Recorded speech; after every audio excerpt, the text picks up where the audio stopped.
I hope I give you the shits.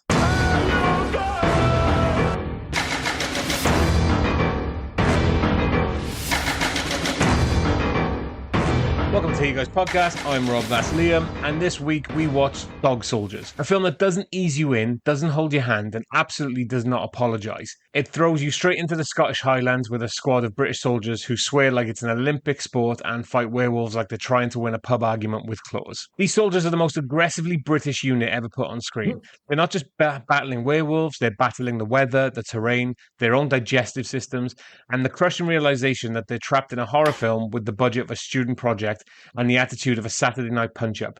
It's gritty, it's grimy, and somehow still charming. The werewolves. Genuinely fantastic, tall, terrifying, practical suits that look like someone combined a ballet dancer with a nightmare. They're elegant, predatory, and absolutely not messing about. No CGI fluff, just pure, practical creature design that still holds up. The tone. This film is the cinematic equivalent of being smacked in the face with a shovel, apologising to the shovel, and then making a sarcastic joke about it. It's early 2000s British horror at its finest. No polish, no subtlety, just vibes, violence, and banter. And honestly, the commitment is what makes it sing. No half measures, no winking at the camera, no elevated horror nonsense. Just soldiers, werewolves, swearing, and a farmhouse that takes more damage than a Call of Duty map. And has this film had an impact since its release? Absolutely.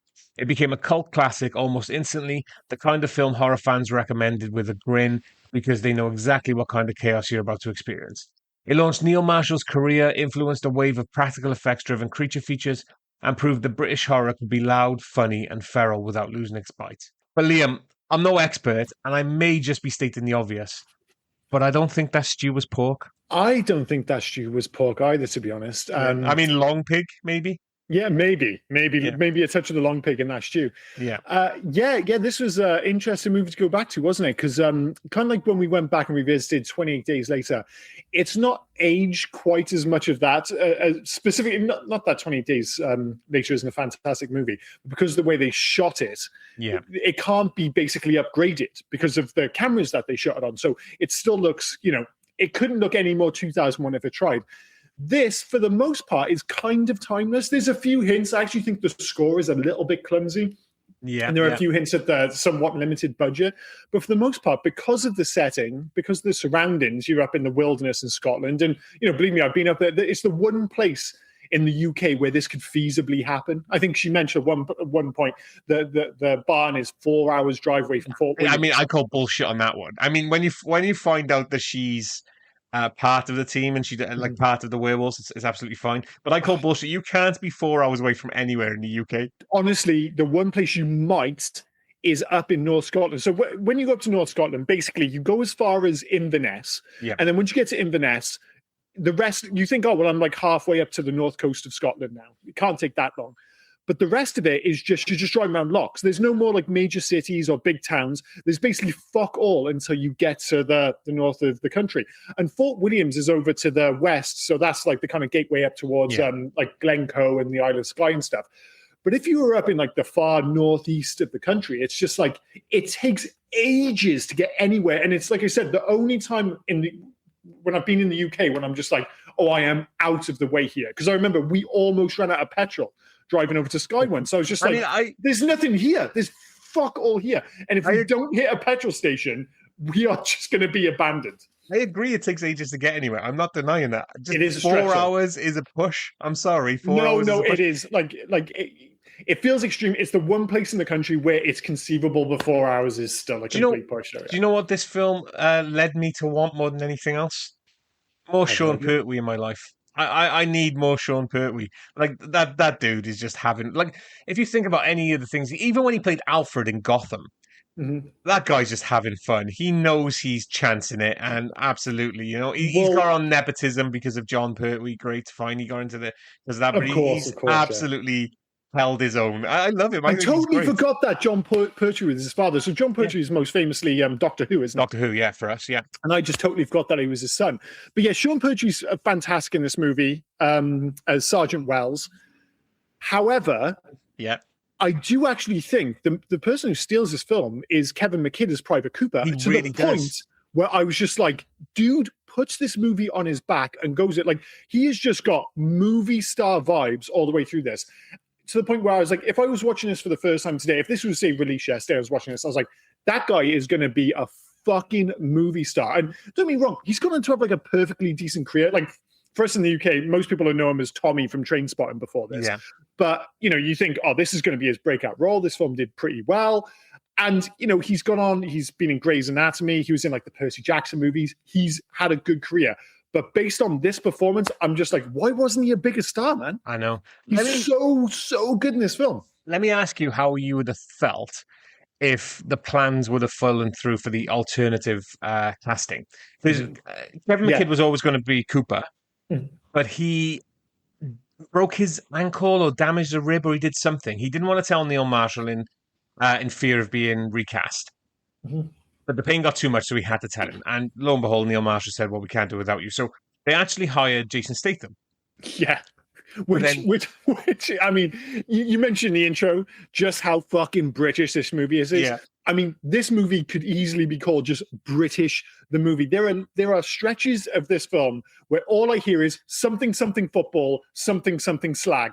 And that's just that on repeat. And you just think, oh, you add Jason Statham into this, it just becomes even more fucking British. Jason Statham then obviously, like we knew, scheduling conflicts couldn't make it. So by that time... he was doing Ghosts of Mars, wasn't he? Yes, yeah. Yeah, so, which in fairness, on paper, it's one of those like... It's a John Carpenter film. I'm going to do a John Carpenter film. Exactly. Yeah. Like, you look back, you're like, oh, dude, man, you missed a trick. You could have been in Dog Soldiers instead of that terrible Ghost. But if you'd given anyone the option at the time, do you want to be in Neil Marshall's Dog Soldiers or do you want to be in a fucking John Carpenter movie? Everyone's picking the John Carpenter movie. And then by the time Kevin McKidd healed up, so they brought him back. And it rightly so. I'm just, and this is 20 years on or 24 years on, but I can't see, and I love Jason Statham films, but I can't see a Jason Statham film now where he is a soldier, because every film he has to be an ex now, an ex-soldier, an ex-copper. So to see him in a film... An ex-beekeeper. Yeah. So to see him in a film where he would have been a soldier wouldn't have felt right. No, it's a good point. He's always act something. Although I like this point of his career where the titles of his films are just jobs. It's just, I'm a beekeeper, I'm a workman, whatever. It's just generic as fuck. The one a working man or whatever it was. Oh my His God. last one that didn't go into the cinema or didn't last long, I think, was called Shelter, where he was a lighthouse keeper, but he was... That actually looked quite good. It looked all right. I didn't see it, but... He's got one coming out now called Mutiny, where he's an ex-copper, ex-SEAL, ex-SAS guy. Fantastic. Who is now stuck on, die hard on a boat. Well, I think the reason he's often ex-say Marines, and I think this is true of like the beekeeper, for instance, because I'm sure he's an ex-Marine in that, is basically because he can't do an American accent. He can't not sound British. So even when he does an American accent, and say in the beekeeper, I think he's going for an American accent, but he still just sounds British as fuck. So they always have a line in the film to go, oh, wait a minute, are you British? Oh, yeah, I was born in Britain, used to be in the Marines. Of course you used to be in the Marines. Yeah. You used to be a dog soldier. Of course you used to be a fucking dog soldier. You sound just like all of those cunts in that film. So Kevin McKidd is carrying us on his back. Sean Pertwee's doing God's work. He's great as well, but it is Cooper's movie for sure. And we will get to Darren Moffat as Spoon. Again, somebody I think he should have had a better career as well. But one person who did have a great career, who I think is terrible in this film, is Liam Cunningham as Ryan. 100% agree. Yeah. He's the worst thing. No, he's the second worst thing after the Megan reveal. The Megan reveal is horseshit. That Megan reveal basically is pointless. It's the random damsel in distress thing. Okay, so she's the only one around and there's werewolves. How do you not put two and two together? Well, right. The reveal, I was trying to figure out if it was supposed to be a reveal that the family were the werewolves. I'm like, as soon as you see the photo, you're just like, yeah, well, the family are obviously the werewolves. And then you're just like, well, she's clearly in cahoots with the werewolves. When they have that weird scene when it suddenly turns into some kind of like big feminist speech, he's talking about like being on a period. I'm just like, where the fuck it is crazy. The reveal is crazy. The dialogue's crazy. And also I'm just like, why aren't you also a werewolf? That's right. So is that why she held off? Because it's her time of the month. Does PMS stop you from becoming a werewolf? I was like, maybe. Is that what they're going for? It just did not fucking matter. I mean, it was both obvious. So it was just like, it's really easy to land the plane on this, guys, because everyone knows that Megan's also a fucking werewolf and the family of werewolves. And somehow And maybe that is the reason it feels messy, is because they had to explain away why she wasn't a werewolf when the rest of the family was As if there. it was a full moon as well. Like, yes, it would have automatically changed. So And I hope it was a period. That's fantastic. Speaking of full moon and rules, I mean, we get Chekhov's silver letter opener. So yeah, I said that to my wife. I was like, "Oh, Rob's going to be all over this." She goes, "What do you mean?" I was like, Chekhov's letter opener. She goes, "What letter opener?" I was like, the letter opener in his hand. She goes, "Yeah, where'd that come from?" I was like, "The opening sequence." What do you mean the opening? I was like, "For fuck's sake!" I was like, "Did you even watch the movie?" So anyway, never mind. But yeah, Chekhov's silver letter opener. But there's no rule because they were able to kill the werewolves with fire, shotguns.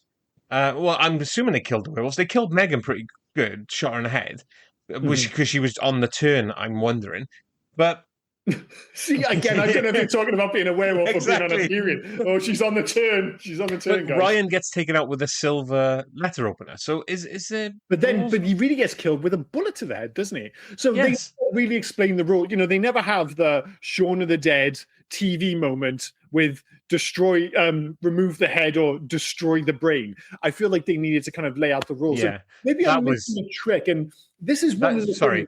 Before you change the subject, that was awful. You said Ryan got a bullet to the head because yes, I mean it's typical action fare, so we got to get some one-liners in. But the shoehorn, they think it's all over. It is now. Like he's coming straight towards you. You're saying way too much before you shoot. You've lost your foot. Ryan's already chewing half your leg off. Right. Regardless of whether it works, like structurally, in terms of does he have time, whatever. I was like, I don't mind the idea of a one line at the end of this film because if anything, it could maybe do with it because structurally, and we'll get to this in a moment. This film is very much kind of, Neil Marshall's basically looked back. What are my favorite films from the 70s and 80s? And he said, I want the first half to be Predator. I want the second half to be Assault on Precinct 13. And I want to throw in a little bit of Alien scattered throughout the film. Yeah. And structurally, that is exactly what you have. Like, it's amazing going back because I think we talked about it on the last podcast. I watched this film once when it first came out. So I haven't seen this film in like 24 years. Rewatching it, I was like, for 40 minutes, this is basically Predator. If you replace the Predator with a wolf, you replaced the Peruvian jungle. I think it was Peru, wasn't it? Whatever jungle, Venezuela. Oh no, it was like a fake place, wasn't it? Yeah. Was it the movie? Yeah, it was the same movie that he went to in Commando. Not Court Maltese. That's the DC jungle. Yeah, sorry. There's a fictional South American country which they always seem to go I will find it now. But they basically replaced that with Scotland, and they replaced big, huge American soldiers with a bunch of very, very British, Scottish and English soldiers, reserves, whatever the hell they are. They're not reserves; they are just soldiers, aren't they? Yeah. Of course. But yeah, as I said, for 45 minutes, this really does feel like Predator, and then they get to the house. Valverde, thank you very much. Yeah.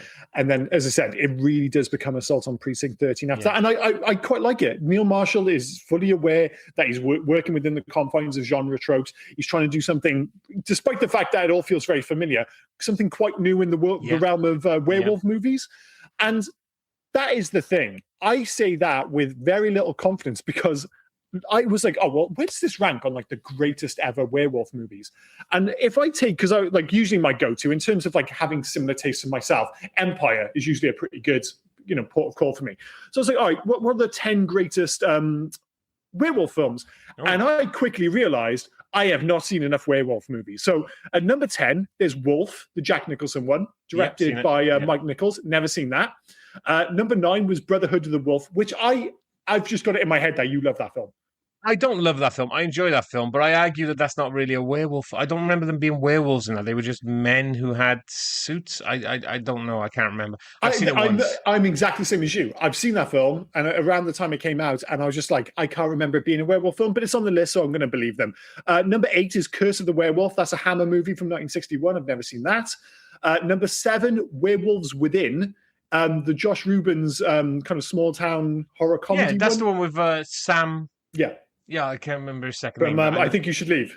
Yes. Yeah. Which is supposed to be awesome, and I think it's one of those. It's fallen down the Shudder loophole for me because I don't have Shudder, and there's a lot of great horror movies that are trapped on Shudder, which I've never seen, and I think that's one of them. But they've got that down as number 7, so it must be pretty good. Number 6, Ginger Snaps. I've never seen that. I like Ginger Snaps.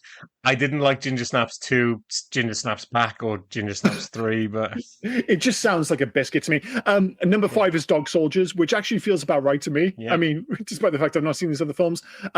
Number 4 was The Wolfman. That's the 1941 Universal original. Number 3 is The Howling, as I mentioned on this podcast numerous times. I've still not seen that. Number 2, The Company of Wolves. I've also not seen that, which, considering it's by Neil Jordan, who did Interview with the Vampire in Byzantium. I'm just like, that one's passed me by. And then, as we can all guess, number 1, American Werewolf in London, which we have seen. No room on the list for American Werewolf in Paris. Sorry. Oh, Rob. no. What about Skinwalkers? Skinwalkers is not on the list, bro. I don't know what to tell you. Skinwalkers, an action horror werewolf film between two rival packs who are basically one's the bad guys, one's the good guys, and there's a prophecy about a kid that can have them, I think, change them back to normal. If I remember rightly, Rona Mitra comes back. Classic. Another Rona Mitra. Rona Mitra's getting a lot of chat on this podcast recently. Elias Koteas. And Kim Coates. All the classics. All the classics. I enjoyed that film. I have to watch that film again. Speaking of which, like, say you were making a list, and I don't think it'd make the top 10 anyway, but would you consider Underworld as a potential werewolf film, or is it just too much of a vampire film? No, because I was thinking about that when I was watching this. Underworld 1, I would consider both. Werewolf and... I just think as vampire movies with werewolves in them. That's what two is more of the werewolf thing because it goes back into the brothers, one. Oh, yeah. So 2, I agree with. 1, yes, that's more of the vampire lore because they're our protagonists. 2, I think, could be a werewolf film, and then they go off the rails and it just becomes full on vampire with some werewolves in. The one you didn't mention, what about Van Helsing? Is that a werewolf movie? That is, I'm happy to call that a werewolf movie, but like Underworld, and even more so, it doesn't matter because it's not making a list. Van Helsing is complete ass. It is ass. And I think I was really looking forward to it. I felt like it was ticking a lot of the boxes with the director, the visual style, the stars. What's her name from Underworld? Kate Beckinsale, and just peak Kate.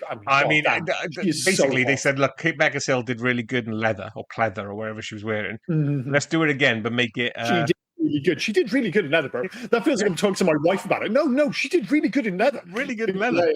Yeah. Let's get her back in some leather again, and.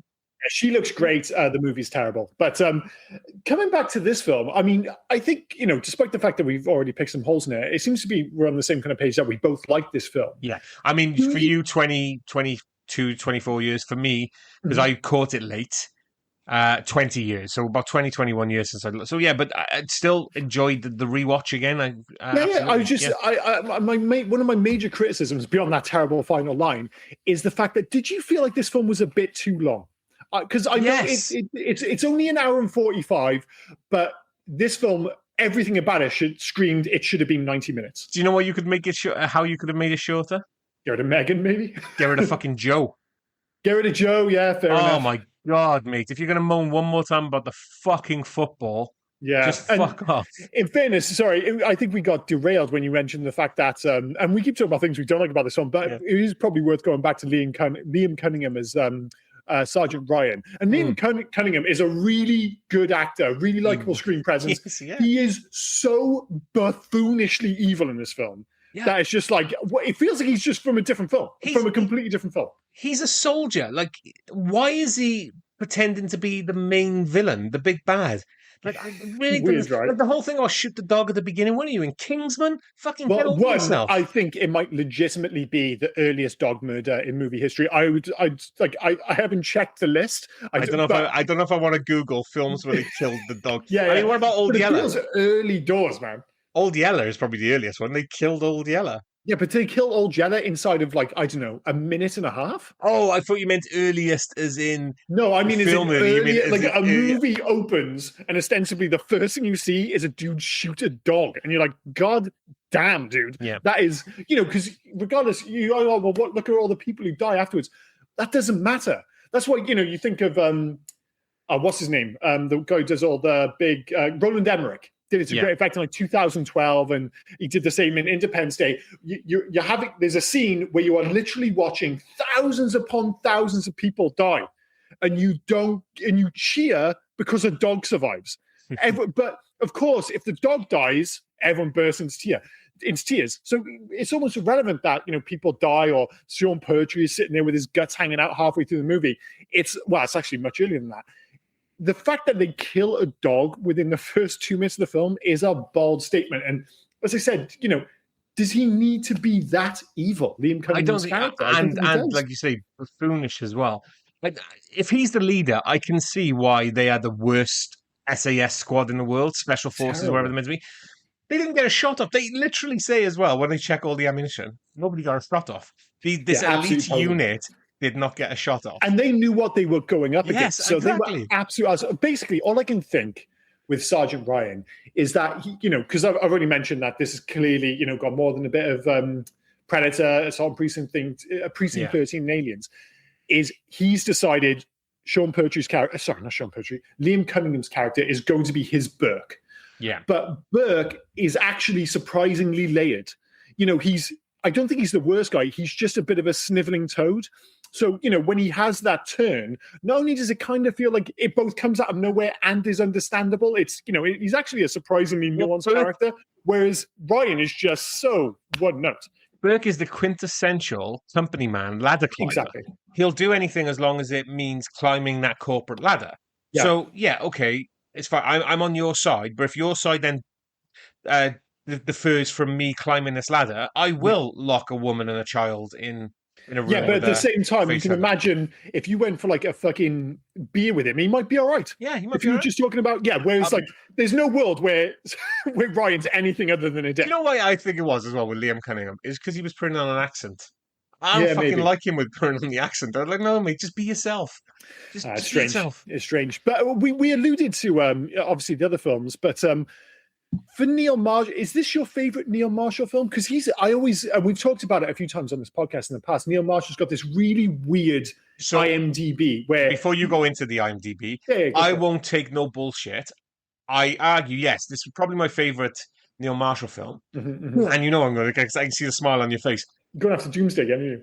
No, I'm not going for Doomsday. You're okay. No, I don't care what anyone says. I really enjoy his Hellboy.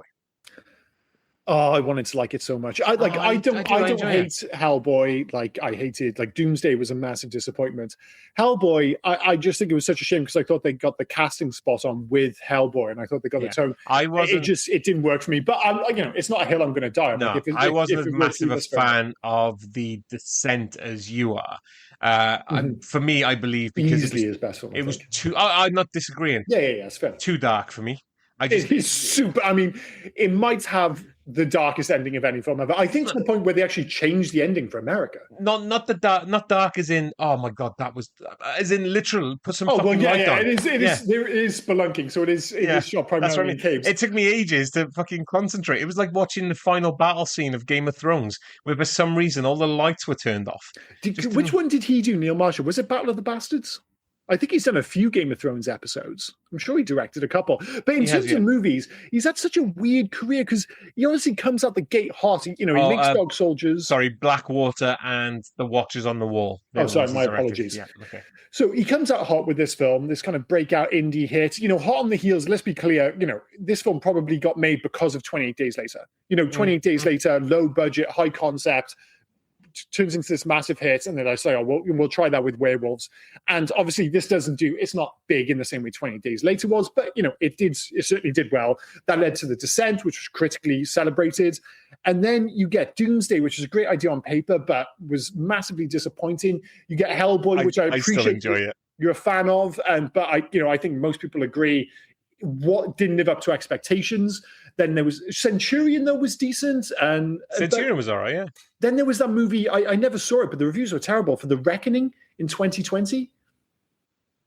I'm not too sure what that is. If you don't know what it is, I mean, it must be, niche as fuck. But it was, it was kind of like the whole Kevin McKidd thing. If you had told me coming off of this and The Descent, like, how big do you think Neil Marshall's going to get? I'm just like, dude, the sky's the limit. Like I just think, the next film is good. Like he's like 2 or 3 movies away from like major blockbusters, major genre pieces, and he just never quite got sequel, there. isn't there? But he didn't direct it. No, I think he was a producer on it. Yeah, that's a bit. And I never watched that, but that's usually your thing, isn't it? Watching the dodgy sequels. Watching all the random sequels, yeah. Yeah. But I mean, to be fair, yeah, he did those 4 films in a row, like you said, Dog Soldiers, The Descent, Doomsday, Centurion, and then he went on a mad run for like fucking until 2019, where he just did TV. Yeah. He just directed TV and random shows like Constantine, Hannibal, Westworld, Game of Thrones, as we've already alluded to. Yeah, pretty big TV shows, in fact. Yeah. Then he did He did a film called Duchess, which I didn't know he directed. I did watch. It was all right. It's Sean Pertwee again. It was all right. It wasn't anything special, but yeah, it was an action film, not a horror film. It felt like Doomsday kind of like really took the train off the tracks for a while there. And I don't know if it was like maybe it had a bigger budget than I'm thinking, and it was just everyone's like, maybe this guy's not the guy. But yeah, a bit of a strange run. But yeah, coming back to this, largely brilliant movie. I was a little concerned at the start. Like I always think it's interesting watching a movie like this where I'm hyper aware of all the different accents. It's fine if like the accents are consistent. When you get like, soldiers or whatever, it's like, the opening sequences, it jumps from North Wales, jumps to Scotland. You've got English accents, you've got Scottish accents. And I'm like, I wonder how Americans are getting on with this, or an international audience. Yeah. And it just came to mind because I've started watching, before the podcast, we were talking about The Terror, that Ridley Scott produced. It's like an anthology series, just starting its 3rd series. I'm watching the first one. It's set in like 1894. And, it's based on a true story, but it becomes fictionalized after the ships disappear. But at the start of that, you're on the ship with all these... with all the soldiers and everyone on the expedition. And of course, they're all from different places. So you're getting walloped by all these different accents. And I'm from Wales and I live in Scotland. And even it took me about 10 minutes to tune in my ear. I got there eventually. Like all of a sudden I tuned in and it was fine. But for like 10 minutes, I said to my wife afterwards, I was like, did you like struggle with the start of the show? Absolutely. And I was like, if you weren't from the UK, I can imagine a show like The Terror or even this, you'd be like, dude, you've got to get on those fucking subtitles. I don't know what's going on. Going into this film, I have 2 questions for you about when they get to the farmhouse, okay? The first question, what makes this film quintessentially British? Of everything in this film, what makes it quintessentially British? I mean, one, I'd say like the reaction to like the horrors that are going on. It's like nothing more British than, there's werewolves outside. They're all trying to kill us. And the response is, go put the kettle on. Like You've done it. Stiff up a lip. We stiff up a lip. There's werewolves outside. We just watched a man run into a tree. Our sergeant, his intestines are coming out of his body. Put the kettle on. Put the kettle on. Put the kettle on. It's we could all do with the brew. I have to ask though, like, so who was it? Was it Spoon who got killed? Like, was he the first one to die? No. Spoon was my favorite. Spoon was come on and have a go if you think you're hard enough. I hated that line as well, but it's fine. That was terrible. But I do like that character, though. I think it was Bruce that ran into the tree. Yeah, right. Could you actually do that to yourself? Could you impale yourself? Or is it that whole thing where your body would just naturally take... I'm not saying you couldn't injure yourself pretty badly, but could you actually impale yourself on a tree? If you're running full pelt and you're not looking... And apparently that branch was sharpened to a spear. Randomly, it's the second film we've watched in this weird subgenre of running away from somebody and impaling yourself in a tree. The other one being Tucker and Dale versus Evil, with the horror suit. In fairness, you buy in that because that's played for laughs at least. Yeah. That is a comedy. And what a movie. And by the way, if this is this podcast and you have not seen Tucker and Dale versus Evil, like we do that section at the end where it's like, scores and recommendations. I would say that is like super high on my all-time list of recommended movies. Like, don't get me wrong, I'm not saying it's the best movie ever, but I don't need to tell people to watch Raiders of the Lost Ark. You've either seen it or you haven't. You don't need me to tell you it's good. Whereas Tucker and Dale vs. Evil is just niche enough that I'm just like, every time I bring it up, just everyone in the room, guys, just public, announcements. If you haven't seen this film, start your fucking life and watch it, because it is genuinely... it's Shaun of the Dead levels good. I You don't go think that's one. an exaggeration. No, not at all. You go one step further. Say, no, no, no. Everyone, settle down, settle down. Oh, fuck it. We're watching it now. Sit down. Turn the lights off. I love the idea that you'd be like a school teacher from the 90s and you'd have like an old Pull it CRT in, screen. and it's because on it's a the school. trolley. It's still got the fucking VCR with the wire on it. Yeah. And you drag it in on a trolley and you make everyone sit down. It's like, where the fuck did he get the CRT TV in the trolley? No, don't worry, we're watching Tucker and Dale. Is he got that on VHS? Yes, that's exactly what I have. It's the way it should be watched. It does actually feel like one of those movies, you know, like it's inspiration. Like if you watch Evil Dead, well, Evil Dead 2 would be on that list as well in terms of greatest horror comedies. They feel like they should be watched on VHS. They just that feels like their natural home. Absolutely, yeah. 100%. And my second question about the farmhouse. If all right, I know it's a stressful situation, so logic is out the window. So okay, we're being attacked by, and maybe you don't know you're being attacked by werewolves at this point. You're in the only farmhouse for miles. Logic they really should by this point. Yeah. Okay. Thank you. Would you Goldilocks the situation? Just eat what was left on the stove? Yeah, you would. I think so. I'm not too sure I would. I think if I was in that kind of situation and there's food in front of me, I'm hungry. I'm just like, this is the last of my problems. I'm just eating the food. Okay, but it's still. In fairness, that could just be a me thing. I know when the guys in work, I talk about this, where if I drop food on the floor, it has to drop in something runnier than the thing I'm eating for me not to pick it up and eat it. Like the 5 second rule, I'll stretch it out to 10. I'm just like, if I pick it up and there isn't anything visibly on it and it's not dropped into something runnier than the actual food I dropped, then I'm just like, it's still fine. I'll eat it. That's right. I mean, I've said before, if you ate from McDonald's between 2000 and 5, was it 2000 to 2005? You definitely ate something off the floor. I'm just saying. No, 100%, and I'm totally realistic. And to be honest, I'm one of these guys that I'm not on about like fucking going around and licking lampposts, but I just think a few germs will toughen you up. I love it because it's the 5 second rule.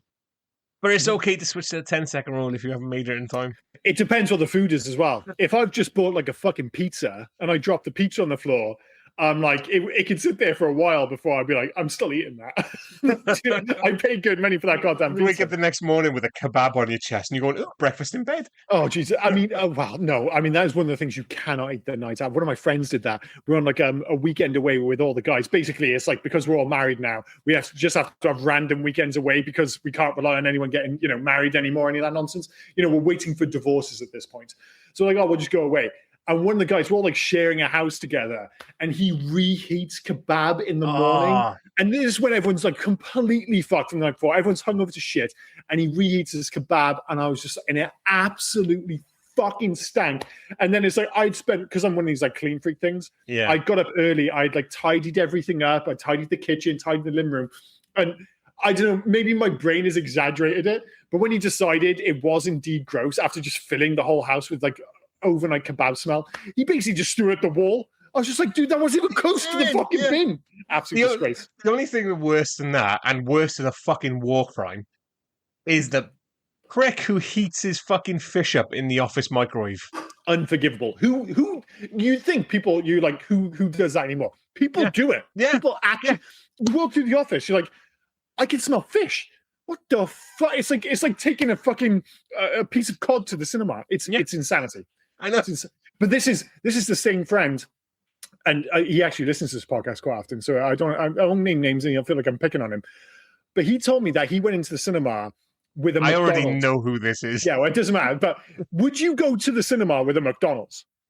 No. Dude, the smell's too strong. I mean, to be fair, I love McDonald's. I love McDonald's. I kind of question the guys that come in with a hot dog.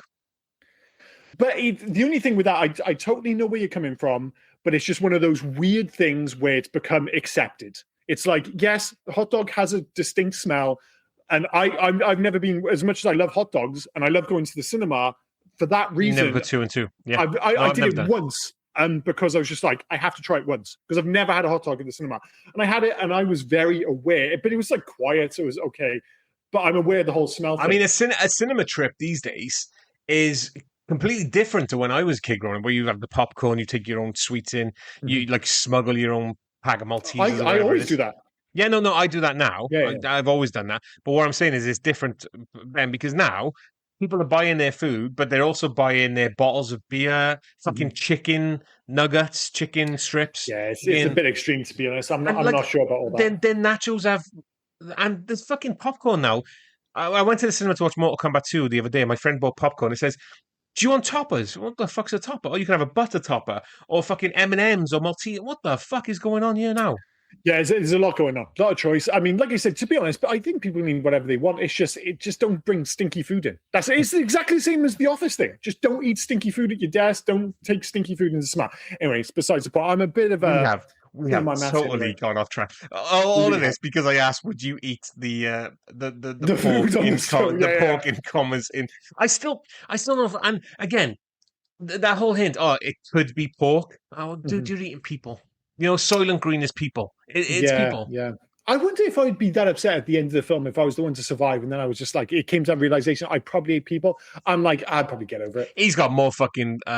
He's got more things on his plate than that. Nobody believes that his platoon got eaten by werewolves. Yeah. He was in the Daily Mail under England beating Germany 5-1. Yeah, how do you explain that away? Because like the end of the film's like pretty impressive, where you have like the miniature. I assume it's a miniature of the house, the way it explodes and everything. It's just him on his own. It's just like, all right, I'm going to go back, and there's going to be quite a few questions about this, and I'm going to have to be like, werewolves? Is anyone buying into that? But it's weird. We've come this far, and we haven't really talked about the werewolves other than you in the intro. I found it interesting going back and rewatching this film. I was like, at the start, obviously they do a kind of, you don't actually see much. It's all hinted at. And I think it's really effective at the start of the film. I think the sequence when they just zip in the that's really good. I love the way they kind of build characters. So they're all like sitting around the fire and telling the story, which sounds really dark. Sean Pertwee's telling like a fun story. And the next thing you know, he's telling about his friend Eddie who stepped on an IED. It's basically like the British version of the end of First Blood Part 1, where like Sylvester Stallone has a complete breakdown. He's talking about, where are your legs and all that shit. And it's just like the British version where he's like, oh, so yeah, he stood on IED and his bits were everywhere and it was a bit of a bummer. So anyway, let's have a quick drink to this and get on with our day. Oh, a fucking cow just fell from the sky. So, I mean, Spoon tells a joke by then as well. Again, Spoon, one of my favorites. But did the werewolves chuck the cow, or was the cow running away from the werewolves? That's what I was thinking. So one, nobody seems to question why a fucking Highland cow is falling from the sky. The first thing that actually popped into my head is, did they fly in Highland cows or did they shoot those separately? Because this wasn't filmed in Scotland. It's set in Scotland, but it was filmed in Luxembourg for tax purposes. Yeah. There are no Highland cows in Luxembourg. I've been to Luxembourg. I wasn't looking out specifically for Highland cows. I'm pretty sure they're not there. So I was like, I assume they've kind of got like wide shots in Scotland for the Highland cows, and then they just obviously, a prop for the dead cow. But regardless of whether there was a cliff there, I would be a little bit more alarmed if a cow fell from the sky in that state. Yes, do you know what would have made it better as well? The fact that cow had perfect aim and missed everybody. If that cow would have landed on, I mean, like Joe, for instance. Yeah, just landed right in his head. Yeah, just landed right on Joe and just crushed Joe. Like, how did Joe die? Well, like, how did your team die? Oh, my team got eaten by werewolves. One of them got ripped in half. One of them tried to attack him with a sword. Oh, you didn't mention Joe. Yeah, cow fell on Joe. Cow fell on Joe. But yeah, at that point, it's all being quite subtle. You're not really seeing the wolves. And I thought, this is like a budget constraint, and it's going to be very much the whole Jaws thing. And it is like, once you get to the house, though, despite the budget constraints, they go all in on the wolves. Like, you just see the wolves all the time, and they're really surprisingly effective. I liked his choice as well, because he chose to use dancers instead of stuntmen. Yeah. So to highlight the grace and elegant movements, the set was also designed size-wise to force the creatures to have to bend when entering hallways and things. So you're highlighting their statuesque, and it makes them feel unique as cinematic creatures. And I think a lot of it comes down to Neil Marshall again. You mentioned like he might have a kind of slightly iffy IMDb, but at his best, he's clearly gifted. Yeah. Like you see on screen, it's tight, stylized direction throughout. Like he's working around budget constraints, but somehow this film feels both cheap and in a good way, and also expensive. Like when you see the wolves, you're just like, this doesn't feel like a $2 million movie at all. Like that looks like Stan Winston level stuff. They look fantastic. And, like obviously, and there are moments when they're obviously limited by how much the wolves can do, but he does a great job of it not feeling obvious. It No. feels like a stylistic choice rather than a kind of like, this is being forced upon us by the limitations of the costumes or whatever. We've said it before as well. We are, you and I both, massive fans of going practical over 100%. CGI. Yeah. And that's why this film feels better than I suppose it should be. Like, I still think why the film is aged so great. well? Why it still looks so because great? practically it's absolutely good. When fucking Joe is in the barn and he turns the light on, and you see the werewolf eating his teammates. That's like the darkest bit in the film. Yeah. 100%. When he turns the light on and it's just chewing through his friend, I was like, God. But then it gets fucking ruined because Joe has this little action moment, and then he gets out of the barn and he's parked by the door, and then he goes, you can see the breath, he can hear him. He goes, "You're behind me, aren't you?" No fucking shit, Sherlock, you dozy. Yeah, and then he has this little one-liner. The one-liners actually don't work too well in this. No, they don't. Films, as you said, this film is largely very good. Some of the dialogue, when it feels natural, it feels very natural. When it feels forced, it feels incredibly forced. And one of the things that actually took me out of this film on a semi-regular basis was actually the score. And, it makes you realize how good, say, like an Alan Silvestri or something like that is, where I think the guy who did the score is actually Welsh. His name is Mark Thomas, and he did Twin Town, the score for that. And the score in and of itself isn't terrible. I just don't think it suits the movie. No, it doesn't. It's not dark or ominous enough. No, it's more for like a traditional action movie. And I know that kind of worked again with Alan Silvestri with Predator, but he had those different gears where it's like, oh, well, this is like the action movie bit. And then suddenly it becomes this like sci-fi horror, and the score changes accordingly. For this, it just always felt like it was from like a traditional war movie. And it just, it like, whenever it like really popped up or really raised the stakes, it just took me out of the movie and was arguably one of my least favorite things about it. But like I said, this film has issues, but for the most part, very good. My favorite is the whistle that they do, like when they're just going over and they're whistling the tune. I think is it Tom Hark, that 1958 like that is the one, isn't it? Is it the Tom Hark? I've never heard the name of it. I had to Google it. Yeah, I know. But I love that tune when they all just start whistling. I was whistling as well. My wife came into the room. What the fuck are you doing? I'm just having a good time. Just whistling. Well, actually, well, I've said that before. I was whistling, and she said to me, "Oh, I hate people when they whistle." And I was like, that sounds a little bit too much like I hate it when people are happy. I kind of associate whistling with being happy. Don't get me wrong, you can be obnoxious about it and whistle too much. But the occasional whistle usually suggests, one is in a jovial mood. And to be the one who's just like, fucking whistling cunts. Like, whoa. she is not one for happiness, apparently. Remind me never to whistle around your wife. Fucking hell. Yeah, damn straight. Just stab me. I feel like I keep picking elements of this film that I don't like, but I am going to say one more. Okay. And I'll be interested to get your opinion on it. So, when you get a lot of the action sequences, which are largely directed quite well, they have two things which annoy me. So there's wolf vision, which I don't mind. So you're seeing from the wolf's perspective. Wolf vision. It seemed clearer than it did with the normal camera. 100%. Like the black, I actually thought that just having it in stark black and white made you really appreciate how clearly they could see at night. I thought that was really cool. But then during the action sequences, when they jump back to wolf vision, it was like grain. It was like inconsistent with what you saw at the barn. Yeah. Okay. And then they would have these other shots where it wasn't from the wolf's perspective, but the cinematography and the color grading changed briefly. And I was like, well, there's clearly a stylistic choice, and it hasn't aged well in terms of the move to like HD, 4K, whatever. I mean, I was just watching on HD, but I don't think those sections worked. And sometimes you get away with it. I'm not sure if you watched, I keep going back to this series, not 28 Days Later, 28 Years Later, the most recent one, when he had those action sequences and it kind of went to like limited frames and the camera moved around them. Yeah. I was just like, I wasn't sure how well that worked. This felt like a kind of more simplistic version of that. And I get it. He's working around budget constraints and he's trying to add a little bit of, I don't know, energy to action sequences, which might have otherwise, sorry, I can't speak anymore, otherwise felt a little bit flat.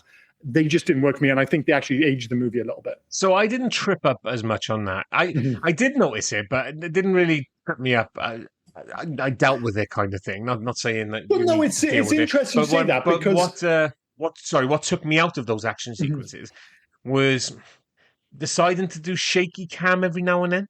Yeah. Shaky cam gets me a lot. I fucking hate shaky cam. That was part of it. It was part of the cinematography, the way they were shooting action sequences. And it's interesting that you didn't find so impactful, because what it reminded me of was actually Dread.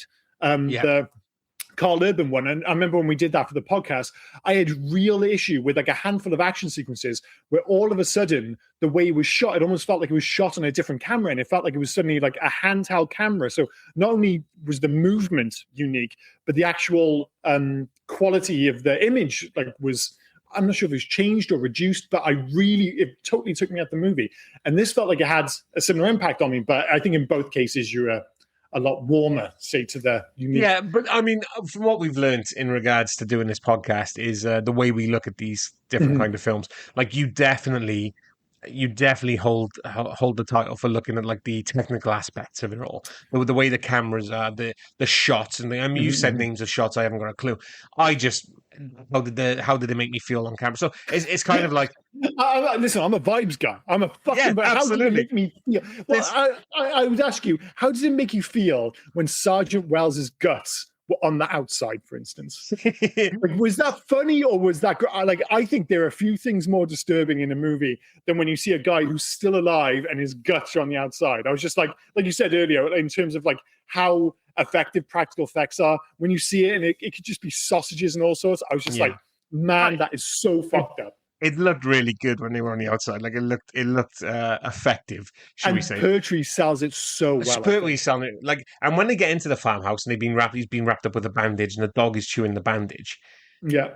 It was meant to be his intestines, but they thought that's a bit too far, so we'll change it to the bandage. But I mean, viewers did think it was still his intestines. Yeah. My question my question to you is: did you like the fact that they didn't spoon feed you that all of a sudden towards the film he's no longer on death's door? No longer. That is not a fucking good sentence. He just kind of gradually, like all of a sudden, you just like suddenly realize like he's getting about okay, isn't he? Yeah, and then he's locking him out. He's dropping Molotov cocktails. He's doing also. He's fucking. And it kind of dawns on you just before it dawns on like the character before they have that conversation. It's almost like it allows you to figure it out just before they tell you. Yeah. So it's like you have that moment like, oh, dude, I already knew that. It's like you're literally watching going like, wait a minute, he's getting about just fine. And you're just like, oh, he's going to be a werewolf. And then he has the conversation with Cooper. A very cool conversation. But yeah, sorry, just to briefly bring it back to that sequence.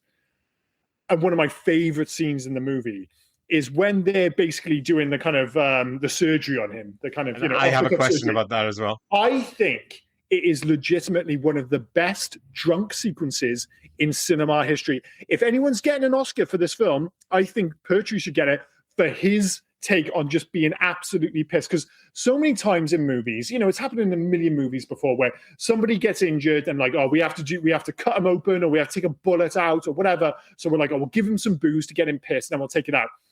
It's amazing how like they're kind of drunk, but really they just look like they're in pain. In this, he is properly pissed. He was pissed, yeah. Yeah. Sean Pertwee asked, I'm reading it now, Sean Pertwee asked Neil Marshall if he could have a few drinks before shooting the scene where his character Wells gets drunk and bandaged up.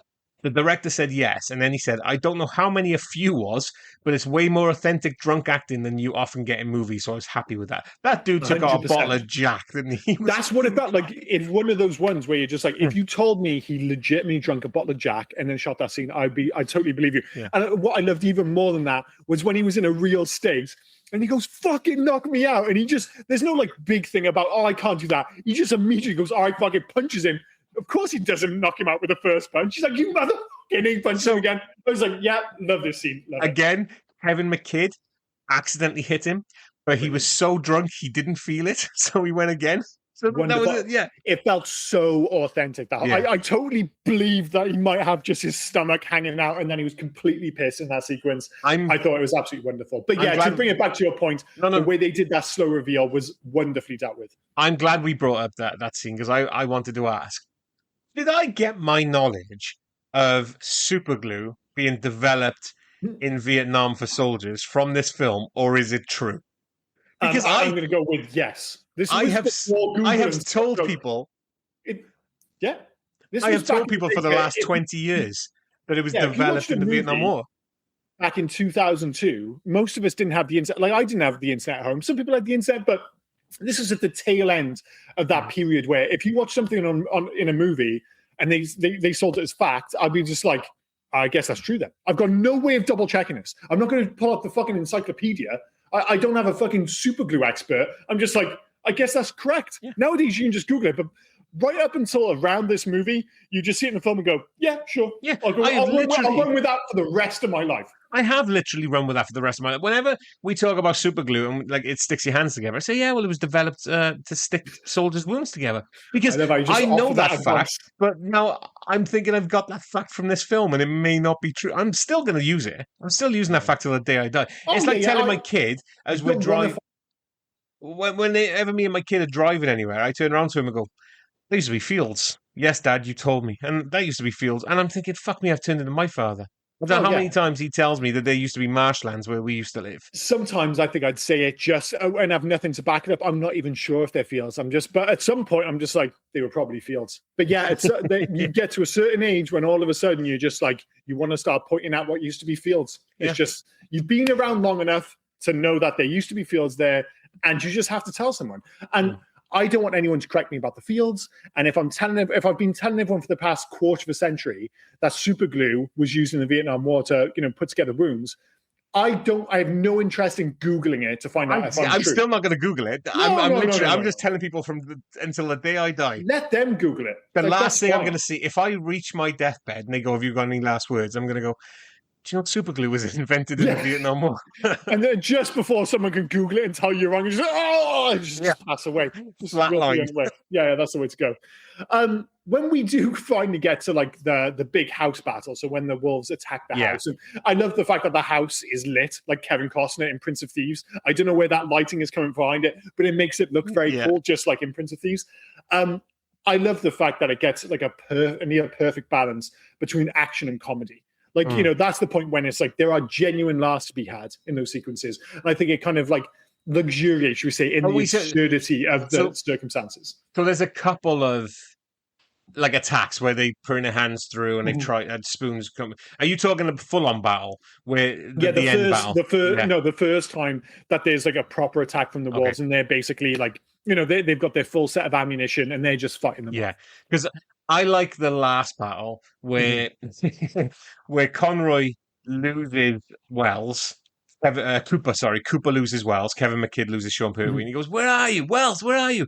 I'm in the Kazi. Where are you? I'm in the Kazi." Like nobody else is going to know where a Kazi is except the British. Well, fantastic. I mean, yeah. Sometimes I think I mentioned this story before, but I got the biggest response when I was in New York. I was actually at the Empire State Building. And we're about to go up to the top, but before I did that, I was like, we're down on the ground floor. I was like, I need to use the bathroom.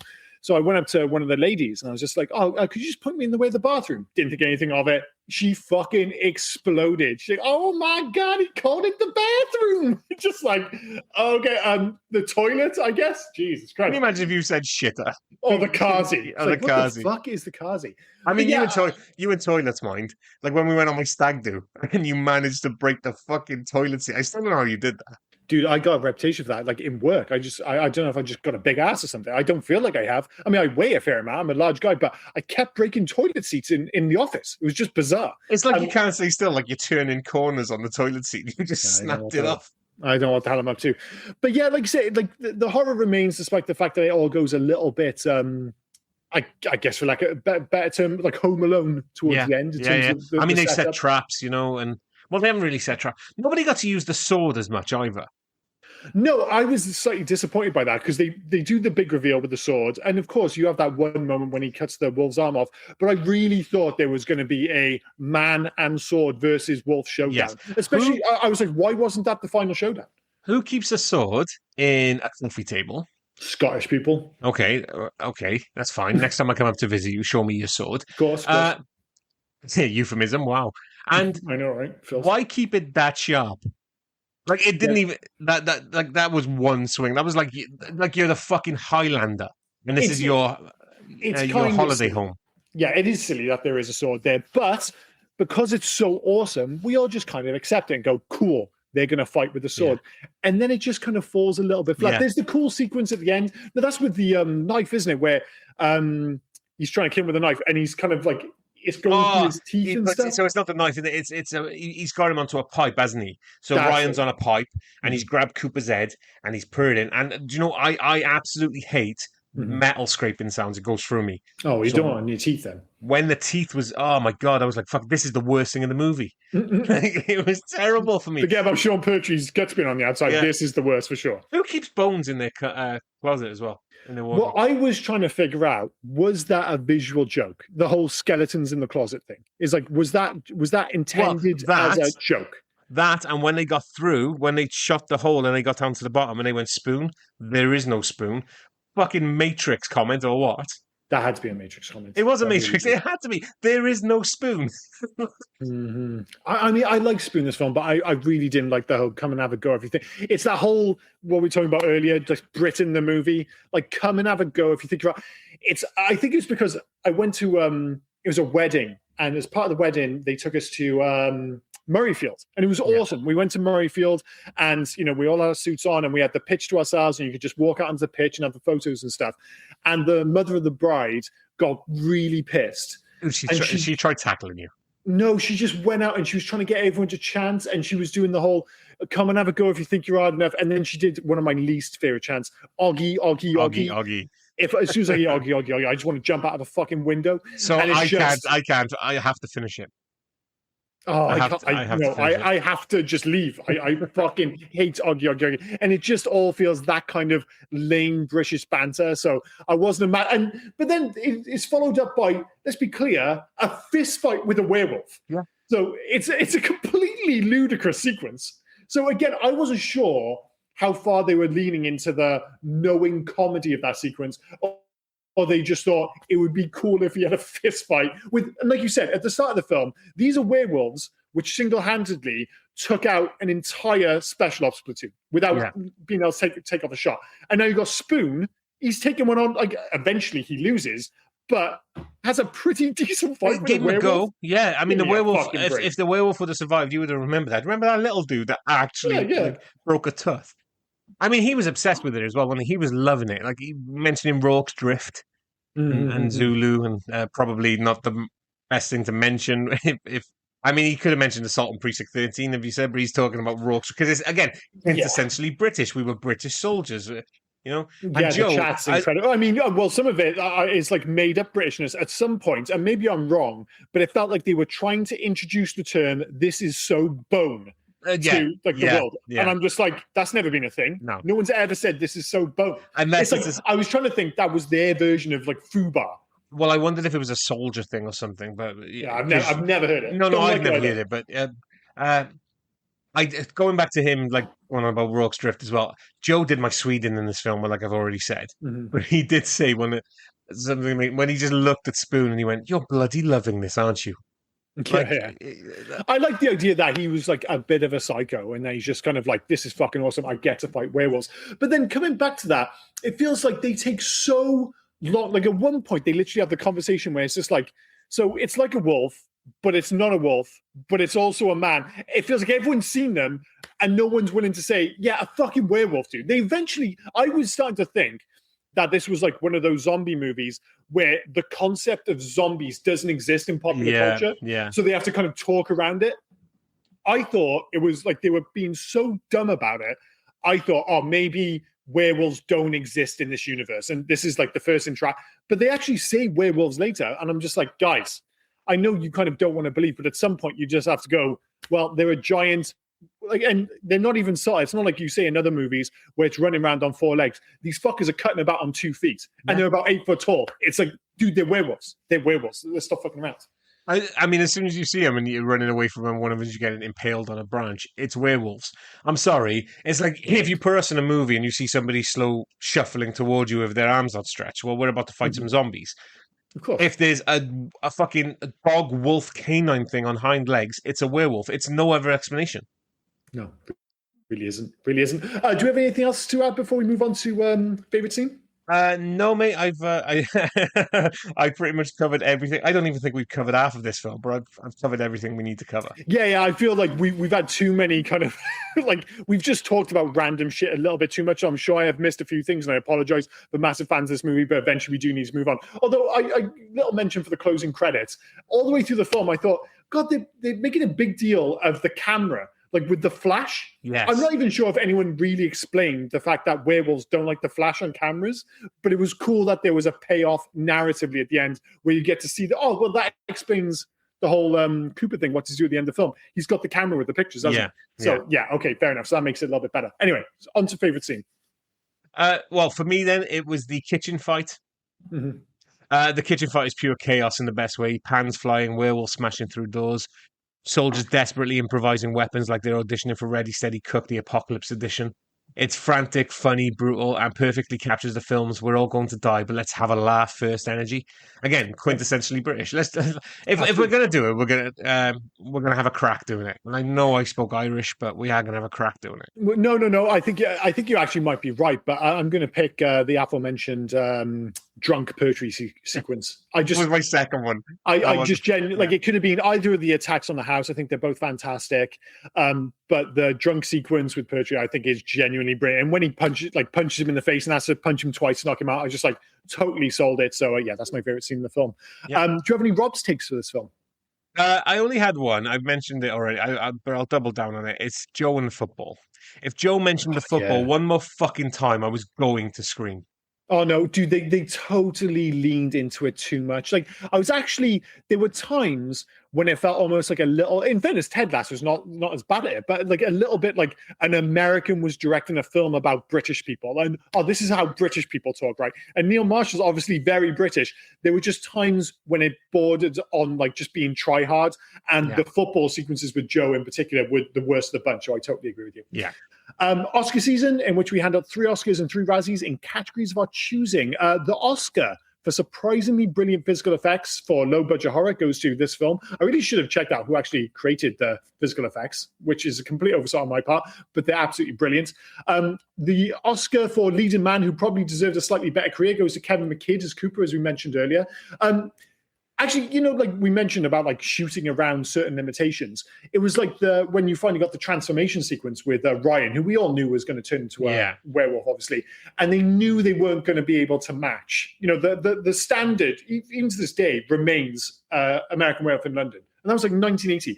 Even with all the CG, there's never been anything as good as that. And in this film, they kind of just sidestep it by he just goes under the table and just appears as a werewolf. A genius choice. If you can't do the transformation justice, if you can't compete with the best, basically don't show it. So wise choice.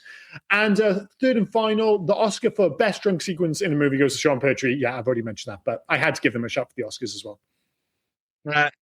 For me, so the Oscar for best use of practical effects on a shoestring budget goes to The Werewolves by Bob Keene's Image FX, one of the UK's most respected practical effects team. That's why I didn't mention when you asked. Somebody's done the research. Thank God one of us is a fucking professional.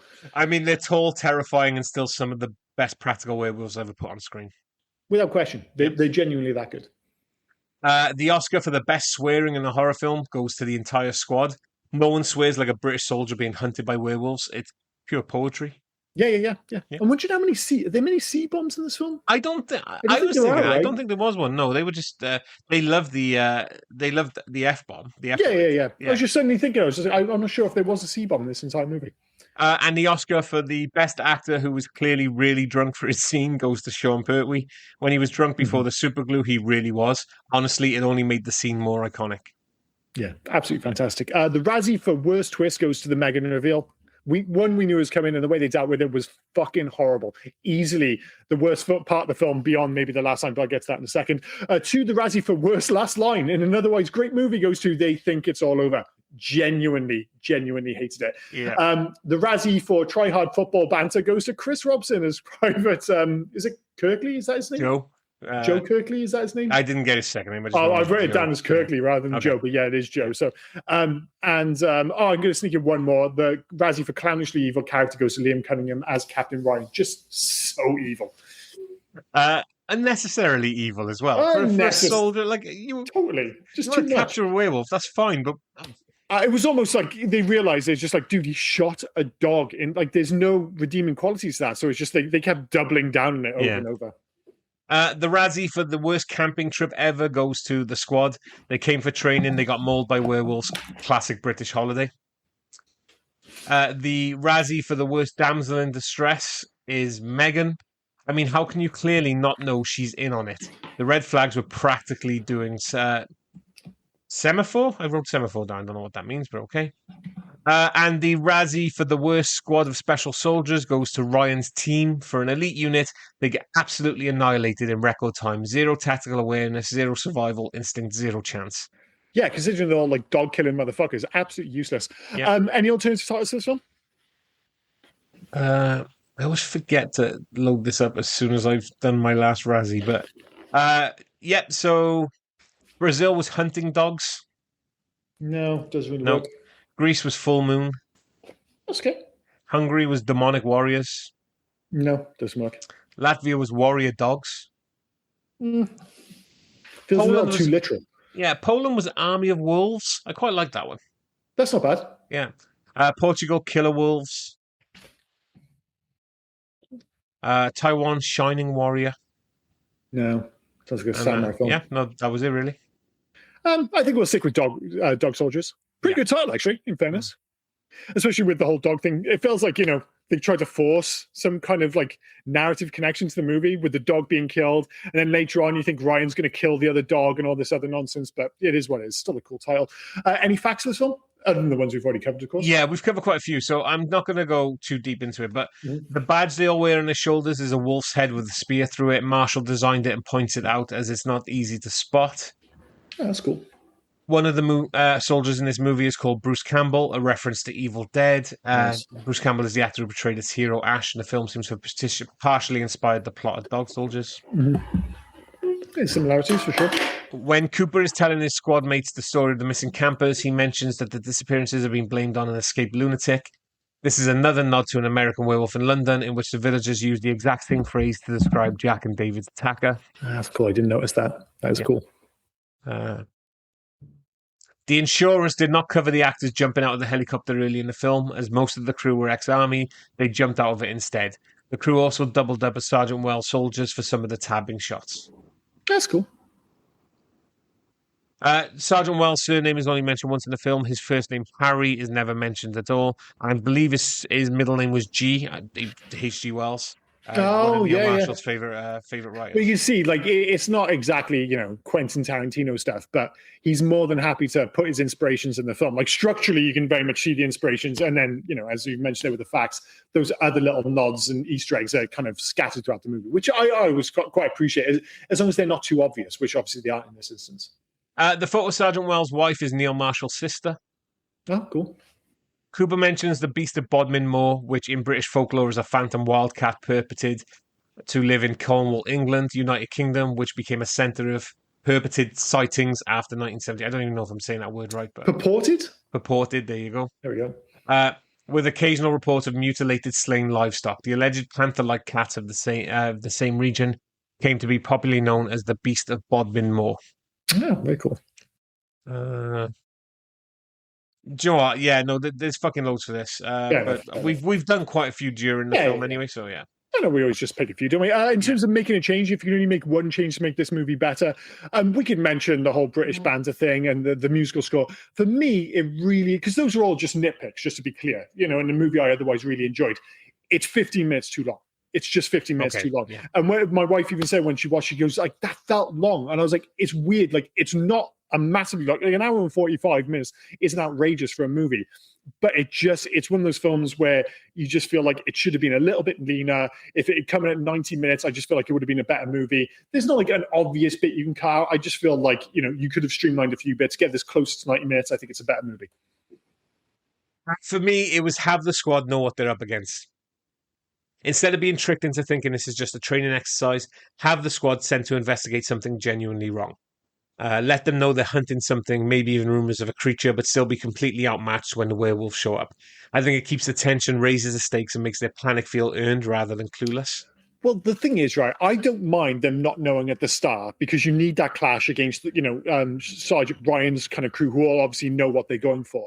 But what the weird thing is, there are so many opportunities for Sergeant Ryan to just explain what the situation is. And so they're just like, we know what we're up against now, let the battle begin. But for some odd reason, he's like really coy about it. And he's just like, dude, just fucking tell him. Like, what is the benefit of keeping your mouth shut? You're in the same position as everyone. Let them at least know it's in your best interest to let them know what they're up against. It's all because he's a petty little princess. Such a princess. Because Cooper slogged him one at the beginning, and he says, "I never forget." That's the reason he chose Cooper's squad to be bait. Yeah. And he's like, "Well, I'm not going to let Cooper be the one that saves me. If I've got to go down, fucking Cooper can die as well. I'm not letting him survive." It's very, very Trumpian approach, isn't it? But yeah. I know what you mean, but I actually think, beyond the character thing, to your point exactly, narratively, it makes more sense if he just told them early doors and then you're just off to the races rather than this kind of like everyone kind of pretending that they don't know it's werewolves. It's kind of silly, but yeah, totally agree. In terms of video games, unsurprisingly, there wasn't a video game for this. The boring answer is you just do another one of those asymmetrical horror games a la Predator, Friday the 13th, Killer Clowns, etc., with the four of us play soldiers, one person or three people play the wolves, and you let the battle begin, so you kind of comes out on top, and you just do rounds. Yeah, I would love to say that there's like a narrative version of this game which makes sense, but I actually think that's probably the correct answer.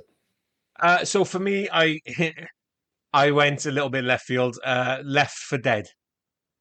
Oh yes, good shout. Okay. You need a lot of werewolves. Yeah, but why if it like a small squad trapped in a hostile environment, monsters are swarm, smash and sprint. You've got the banter mid-combat, the improvised weapons, desperate last stands. Yeah, swap the zombies out for werewolves. I don't even know if you need an awful lot of zombie werewolves, but just make them stronger. I guess the other option you could go, if you went like bigger scale and included like numerous buildings and like, a large part of like the Scottish, countryside, is you could go the Alien Isolation route, where you play like soldiers and then the wolves are basically all their actions are procedurally generated, like the Alien was in Alien, what was it called again? I just said Isolation. a minute ago. Isolation, sorry. Where it can just pop up anyway and just acts accordingly. I was like, that'd be kind of cool, and just make them really hard to kill. So it's more of a kind of like a kind of survival-based game with elements of horror where you suddenly run into a fucking werewolf.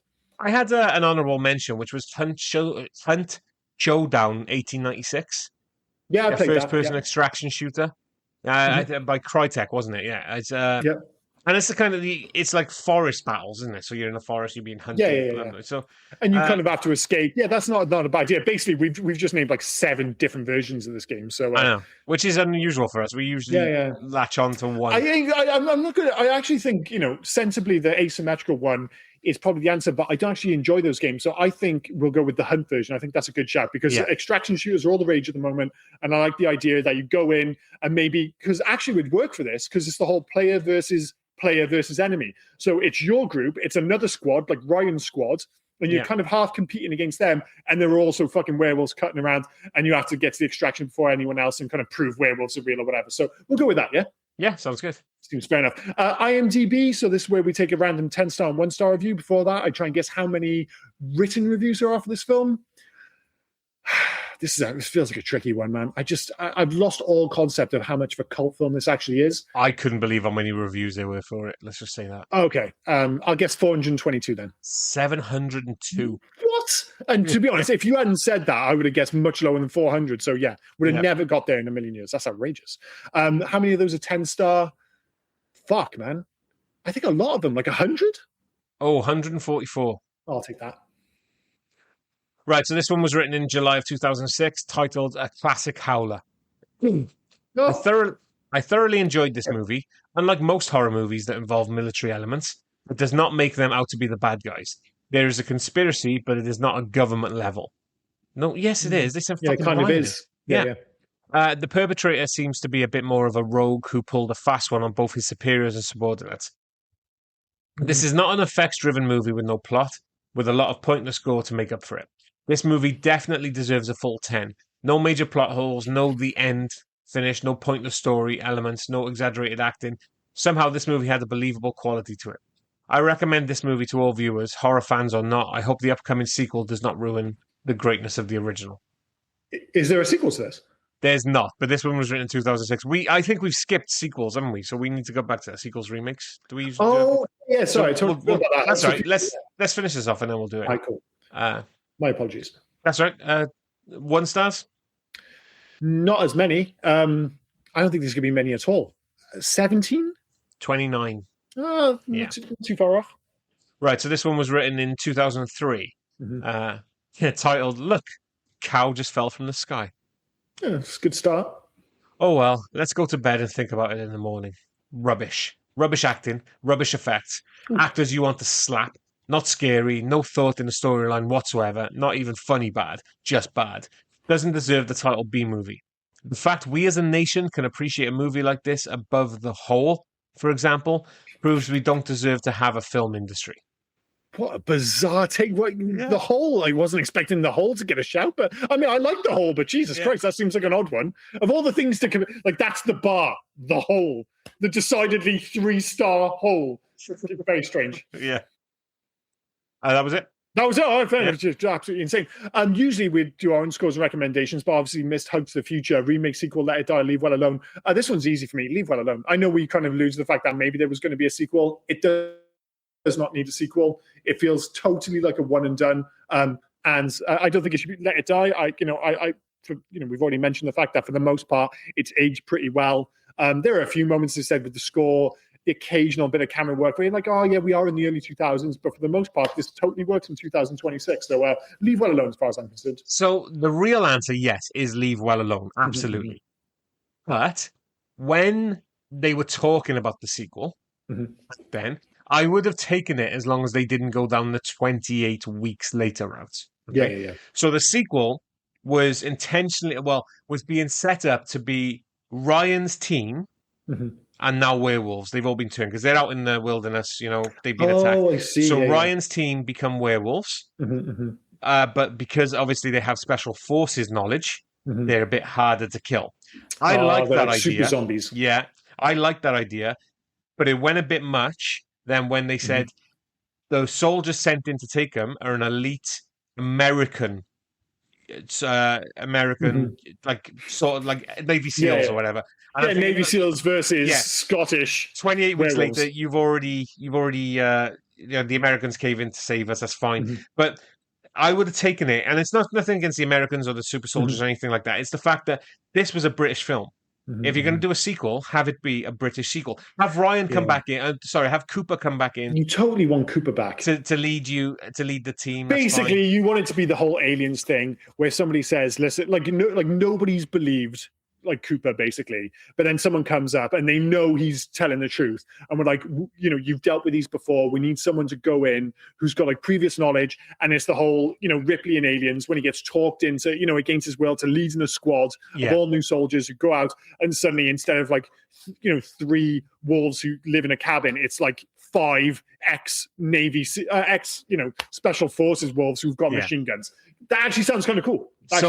I would have taken that sequel when it was talked about 2004, 5, 6. Yeah. But now, 24 years later, I'm all right. Yeah. No, I absolutely 100% agree with you. Yeah. Which leads us finally onto our own scores and recommendations. I suspect we might agree on this one again. For me, this is a 4 and a yes. It's not without fault, and we've we spent most of this podcast complaining about things we don't like. They are very nitpicky. For the most part, this film is not only stood the test of time, it's better than I remember it being. Like I said earlier, agreed. I've only seen this once. I remember enjoying it in like 2002, 2003 whenever I watched it, but it didn't live particularly long in the memory. Going back and watching it now, I'm just like, no, this is a really good werewolf film. Sadly, as I mentioned at the top of the podcast, I have not got enough werewolf knowledge to compare it to all these other potentially great movies in the genre. We really have to do the fucking Howling. But in and of itself, judged on its own merits, really entertaining, held up fantastically, great acting, 4 stars, and I will be recommending it. Yeah, totally agreed. It might have been a 4.5, but Joe pushed it down to a 4. He lasted way too long. There's a few too many niggling bits for me to go anywhere above a 4.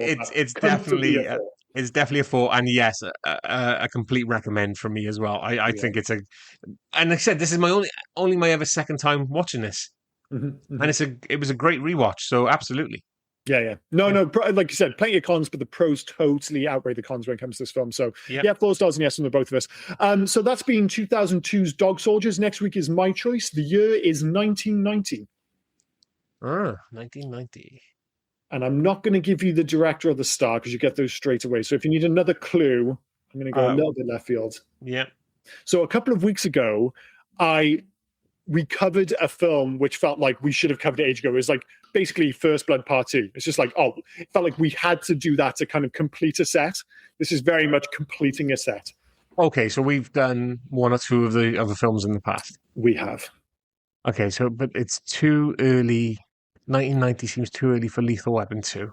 And we've only ever done Lethal Weapon, so that's not Yeah, completeness. we got plenty of Lethal Weapon to do. Yeah, Yeah, okay. Then it's culturally, it's a biggie. okay, but that still doesn't help me. All right, the director is Robert Zemeckis. See, that still doesn't. I thought you'd get that. Ghostbusters 2? No. No, have we done Ghostbusters 2? We've done Ghostbusters 2, and it also wasn't directed by Robert Zemeckis. What did Robert Zemeckis direct, which was pretty Back to the big Future, deal? but we've done them all. No, we haven't. Dude, we haven't done part 3. Oh shit! I think we might have. Dude, have we actually done part 3? If this could have happened. Okay. I don't think we've done part 3, but if it's not out of the question now, you said it with confidence. I'm just like, I am three? pausing us just a second. Okay, so I'm going to pretend that I guess. Is it Back to the Future Part 3? Because you were right, we haven't done that. Yeah, so it is Back to the Future Part 3. So okay. Yeah, it seems bizarre that, I honestly thought we've done it. I honestly thought we've done it. Like I said before, it was like I thought we had done Escape from New York. I was completely convinced. And we've done it since we did it 10, 15 podcasts ago. But I thought it was like the 9th podcast we did. And if you had put a gun to my head and said, have you done Escape from New York? I was like, oh, yeah, we totally covered it. We hadn't. I just made it up. And I think with this, it was the same thing. We did Back to the Future Part 2, and we spent quite a bit of time talking about it in comparison to 3, rather than having done 3. So, yeah, I think this is going to be interesting because I'm of the mindset that 3 is a better movie than 2, but I haven't watched it in a while. So well, there's the difference. The other reason why I thought we'd done it is because I've seen this film a lot whilst we since doing the podcast, because it's always on at Christmas. Yeah. So I've seen it I've probably seen it loads more. I know what you mean. If you're watching any movie from the 80s, I'm just I assume I'm watching it for the podcast now, bizarrely. Yeah. And I know this is 1990, but yeah, it's one I haven't actually gone back to for a while. But the last time I watched it, and we talked about this before, and obviously this doesn't apply to you because you don't like olives or pulp in your orange juice, but there's certain signs that you've grown up, and it was like, oh, I suddenly like olives. I like the taste of beer. And one of them was just the last time I watched Back to the Future Part 3, I was just like, this is better than number 2. It was like when we did number 2 for the podcast, everyone remembers the awesome stuff from the first 30 minutes from that film. Yeah. That film kind of falls to pieces in the second half. It's got, don't get me wrong, Part 2 has got much better moments than 3 because it has the fucking boots, the skateboard, all that jazz, the future shit, which everyone remembers. The second half with the dystopian Biff future, it's really messy and not actually very fun. Whereas the third film it just feels more like a traditional film from what I remember. It's much sweeter. It obviously kind of leans on the romance with Doc and everything. But I've not seen it for a while, so maybe I'm talking absolute shit. What I will say, a long time ago we did Teen Wolf, Michael J. Fox film, and I said, look out for the guy who's got his dick out. This has got one of those moments. Yeah, look out for Jules Verne at the end of the film. That's all I'm saying. Yeah, there's a moment at the end of the film. We'll cover that next week. But I'll say definitively the best version of Biff in any of the films. He's fantastic. In Mad Dog Tannen. Oh, dude, he's so good. Yeah. I honestly, when I'm thinking about the opening quote for next week, it's definitely going to be Mad Dog Tannen. I just don't know which one, but it's going to be Mad Dog. But yeah, so anyway, that's been 2002's Dog Soldiers. Next week, we are covering 1990's Back to the Future Part 3, closing out that trilogy after 5 fucking years since we did the first one. Anything else to add before we wrap this up? I'll do the quiz. My portmanteau. Of course, go for it. Portmanteau. I really need to learn how to say that properly. Portmanteau. Well, my wife always says poor man's toe. And I'm just like, no, you're not getting that right at all. Actually, we'll do that. I'm going to do the poor man's toe quiz. It's that fantastic. You tried to say it the wrong way and you ended up saying I said it right. Yeah. Right. So, I nearly actually gave you the title then. Oh, don't do that. Right. So your clue, as always, there's 3 of these. I'm combining 2 films into one, and the answer is going to be a portmanteau or a poor man's toe of those 2 films. Okay? Cool. So the clue, a brooding vigilante battles a chaotic criminal mastermind whilst a rogue secret agent drags an unsuspecting civilian into a whirlwind of espionage and globe-trotting danger. This is quite hard. Is the second part True Lies? No. So, sorry, can you read that out again? There was a lot of information. I think get the first one, and then you may get the second one. Okay. A brooding vigilante battles a chaotic criminal mastermind. Chaotic. Brooding. So I'm not getting that. Okay. A brooding, what was it? A brooding vigilante. It's not like Escape from New York, is it? No, no. No. Think of anti-heroes or actual comic heroes. A brooding vigilante Mm-hmm. battles a chaotic criminal mastermind. Yeah. Okay, I'll go a bit here. A brooding vigilante battles a chaotic clown-themed criminal Okay, yeah, I was thinking it mastermind. might be Batman, yeah. Yeah. Whilst a rogue secret agent drags an unsuspecting civilian into a whirlwind of espionage and globe-trotting danger. The rogue secret agent is a man I can't stand, but So it's it's not Ethan Hunt. Batman. My guy, I feel like I should be getting this. This is terrible. It's a tough one. You have to just tell me. The Dark Knight and Day. Oh, yeah. Jesus Christ. It's a tough one. Oh, yeah, Night and Day. Well, for Night a start, I was saying Batman rather than The Dark Knight. But yeah, I feel like I would have taken all year to get that Night and Day. It's just one of those films. And obviously, I'm a Tom Cruise fan, but it was such a forgettable movie, Night and Day. Oh, absolutely. It was that weird period in Tom Cruise's career where everyone decided, it was like post the Oprah sofa thing, where it was just like, we don't really get on with Tom Cruise anymore. And he tried a whole bunch of things and eventually went, I'm just going to have to jump off planes in Mission Impossible. That's what, and that, in fairness, he won everyone back. It was an amazing comeback because like there was like 4 or 5 years where it was just like, we're not having him anymore. And that film did him no favors. I was originally going to keep a Heath Ledger themed and do Knight's Tale, but I thought I might get called out because it's a Knight's Tale and it would have been the Dark Knight's Tale. So I thought I might get called out on that one. So yeah. All right. So number 2, the clue: a farmhand turned hero fights to rescue his true love, whilst a possessed doll embarks on a murderous rampage with his equally deranged bride. Okay, so the second part is the Bride of Chucky. Mm-hmm. A farmhand turned hero fights to rescue his true love. A farmhand. See, I've got Superman in my head, but he's not a farmhand. He works on I mean, I'll help you out a bit more. As you wish. Oh, so the Princess Bride of Chucky. Yeah. Jesus Christ, the Princess Bride of Chucky. Yeah, got you. Jesus Christ, made hard work of that, but we got that. I mean, this one I think you'll get. Yeah, that one's a bit of a tricky one because you almost forget that he was a farmhand at the start of the film. I always think of him as like the Dread Pirate Roberts, but of course, that's exactly what he was at the start. Yeah, Wesley, of course. Yeah. A soldier trapped in a time loop relives the same battle endlessly, whilst a media mogul engineers global chaos to boost his empire's influence. Edge of Tomorrow Never Dies. Yeah. It's Tom Cruise heavy this week. Yeah. But in fairness, I was going to mention that film because that was a film from the same period, which maybe didn't do as well as the box office as it should have because everyone was still a little bit sketchy on Tom Cruise, but deserved better because Edge of Tomorrow was fucking dope. We covered it on this podcast. Doesn't quite land the plane at the end.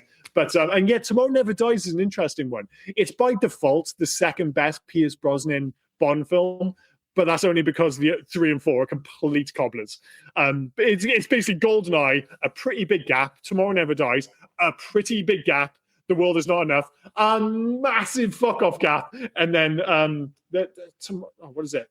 The one with Madonna and Halle Berry. Yeah, Die Another Day. Die Another Day. So which is the one that had Christmas Jones? That was The World's Not Enough. World's Not Enough. Okay. Christmas this one had once a year. Terry Hatcher. Yeah, Christmas comes once a year. Yeah. This one had Terry Hatcher, didn't it? Tomorrow Never Dies. Yeah, and like you said, it had Michelle Yeoh in it. Pretty good cast, like interesting premise. It's not about. It's like your quintessential 3-star Bond film. It's like kind of forgettable, but it's absolutely fine. But things went off the rails after that, which is a shame because Pierce Brosnan, great Bond, not many great Bond movies, sadly. Yeah. But I can deal with that. I really only got 1 out of 3, but I feel like I don't know. No, you did the second. I mean, to be fair, I don't think many people would have got the "as you wish" comment. So I'll give you that. That's fine. Okay, the second one was with an assist, but the first one I actually. Dude, as soon as I wrote it, I was like, I wouldn't even get this if somebody gave it to me. I'm not giving myself a hard time about not getting the first one, and needing an assist every so often, that's absolutely fine. So decent quiz though, quiz. Cool. So I've been Liam, he's been Rob. And you've been listening to the Hey Goes podcast. Cheers, guys. Bye now. Cheers, guys. Bye now. So I said your bit. Sorry, man. Mate, no problem at all. We'll just say it again. I'm still recording because I can't find the stop button. There it is. Okay. Oh, and before I forget, where can folk reach us if they were so inclined to? Well, you can actually reach us on Hey You Guys 80s at Facebook, Instagram, and on Twitter. But if you want to send us a mail, do heyyouguys80s@gmail.com. Send us in your recommendations. Send us in your thoughts about any of the episodes. Just literally talk to us. We'll have a one-sided talk with you on the podcast. Yeah. We're nice folk. Get in touch. But no, cheers, guys. Bye-bye. Cheers, guys. Bye now.